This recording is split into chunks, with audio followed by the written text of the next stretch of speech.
Hey, it's time to talk to Dr. David Klein right here on the Rob Newton Resource Hour, and we certainly want to thank Dr. Klein for his support of the show and for becoming our preferred medical provider. And boy, the information he passes on, you can't get this information anywhere else. All right, for all of you in the audience that have back pain and neck pain, this is your broadcast. This is your 10 minutes of fame, because I suffer from neck pain and I suffer from some back pain. So, Doc, what am I going to do? Okay. Well, the good news is very, very few people suffer from neck or back pain, right? No, it's a very common problem, and everybody has a story to tell. Okay. The long and short of it is that the back is a very complex structure, in terms of the skeleton, in terms of the ligaments, in terms of the nerves, the muscles around it. Very, very complicated, very flexible, and very predictable. The problem with back pain is it's a huge mystery to a lot of people, but it should not be. The story with the back, okay, is it has 3 degrees of freedom. Okay, it'll bend forward, it'll bend backward, and it'll rotate. Okay? Mm-hmm. Now, not at all levels are they equally facile. Okay, so you look at your neck, it's the most flexible portion of the entire back. You go all the way down to the lumbar spine, it does real well, flexion to a lesser extent extension, and does fairly poorly with rotation.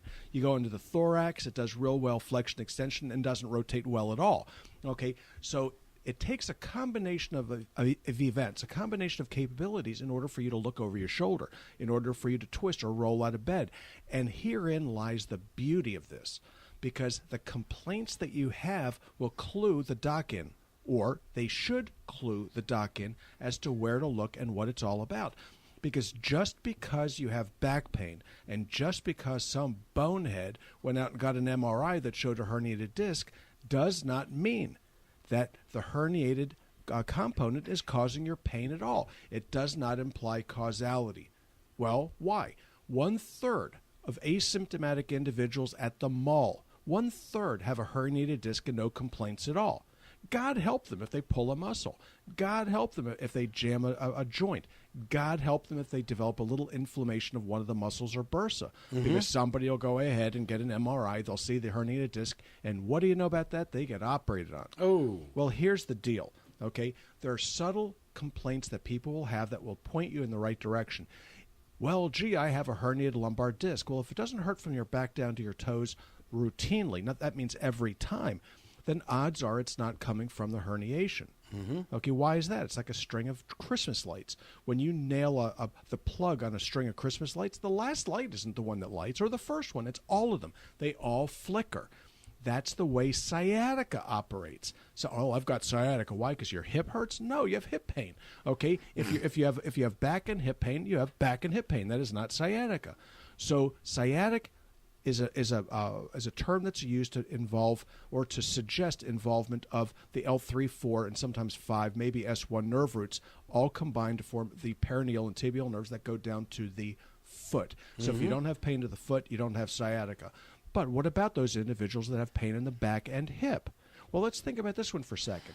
Are there no muscles in your butt? What do you think you're sitting on? Okay, so you have external rotators and extensors of the hip that can cause back pain as well. The most common one is a muscle called the gluteus medius. Not the gluteus maximus, the big one, the medius, the middle one.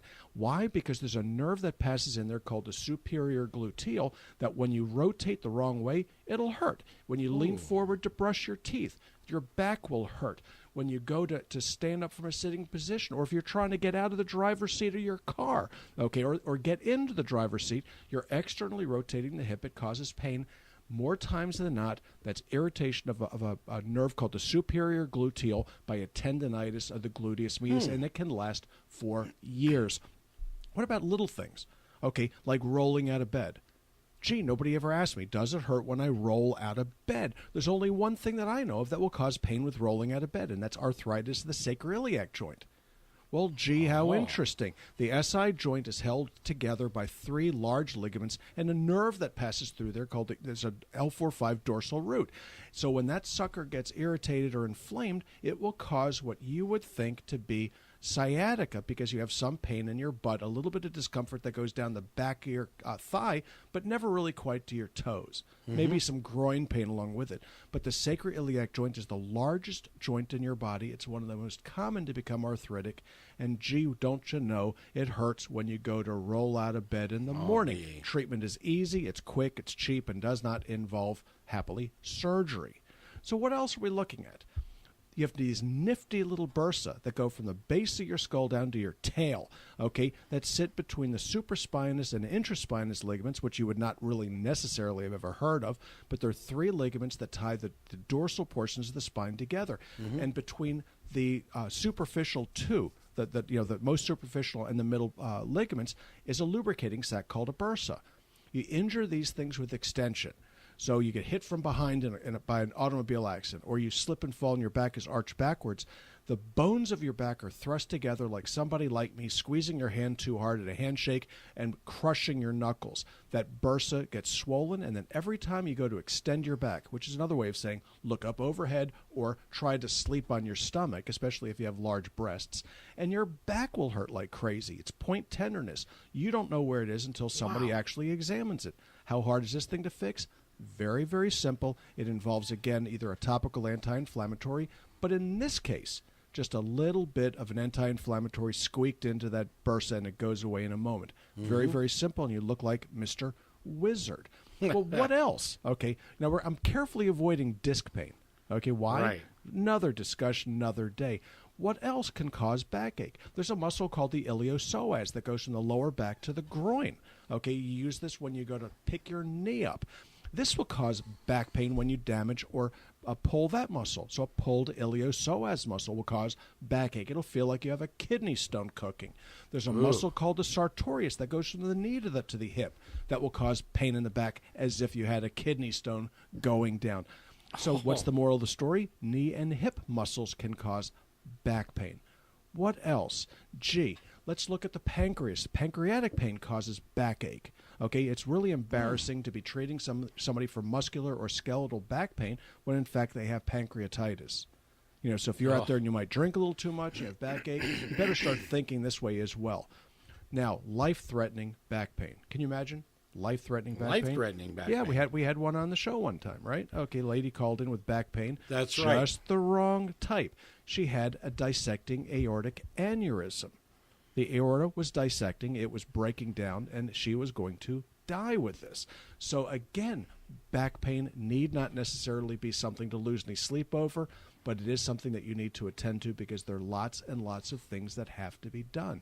So what else are we looking at? So we saw visceral, bursa, ligament, nerve. Well, what about bone?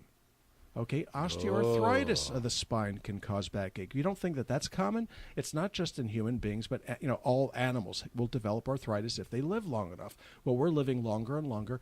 Well, where on the back do you think you can get osteoarthritis?